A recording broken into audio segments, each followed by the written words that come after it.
टिळक चौक येथील ही सभा केवळ ऐतिहासिक नाही तर विजयी सभा आहे। कर्जत तालुक्याच्या विकासाची 5-6 वर्षात राहिलेला बॅकलॉग भरण्याची गरज आहे। मात्र आपण 1999 मध्ये सुरेश लाड यांना उमेदवारी दिली आणि त्यावेळी पुंडलिक पाटील तुमची उमेदवारी हुकली असं यावेळी स्पष्ट केलं। 2004 मध्ये मंत्रिपदाची शपथ घेत असताना घरी गेलो नाहीतर कर्जत येथे आलो। कर्जत शहरातील रस्ते आणि कर्जतच्या आजूबाजूचे रस्ते अजित पवार यांच्यामुळे झाले आहेत हे माजी आमदार देखील नाकारू शकत नाहीत।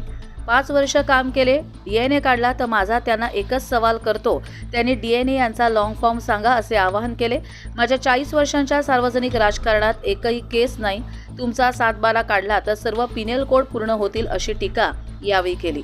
अलीकडच्या काळात मिळालेले नेतृत्व कशा पद्धतीचे हे सांगण्याची गरज नाही आणि त्यामुळे सुमंत राऊत, BL पाटील, देवेंद्र साटम, सुरेश लाड यांचे सुसंस्कृत नेतृत्व केले आहे हे या निमित्ताने सांगण्याची गरज आहे। कर्जत शहरातील सांस्कृतिक परंपरा आहे आणि या शहरात रोहा शहरात आहे त्यापेक्षा भव्य नाट्यगृह पुढील 1 वर्षात उभं केलं जाईल असे आश्वासन दिले।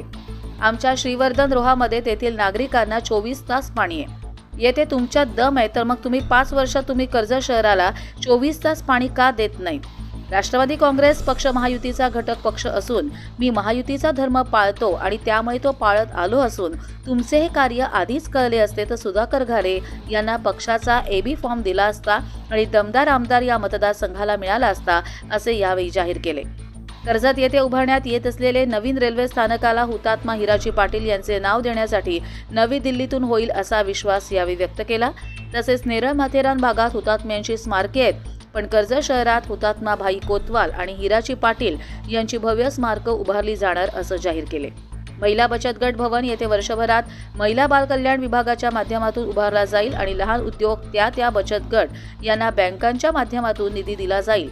ज्यांना दुसऱ्यांदा आमदारकी मिळाली त्यांना व्यवहार यांचे शहाणपण बद्दल मी बोलू शकत नाही, त्यासाठी अक्कल सुद्धा असावी लागते आणि अधिक बोलायला लावू नका।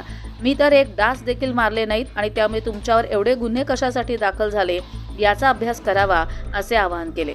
या ठिकाणी पुष्पा दगडे उभ्या असल्या तरी मी या ठिकाणी उभा आहे असे जाहीर करत मतदान करावे असे आवाहन केले।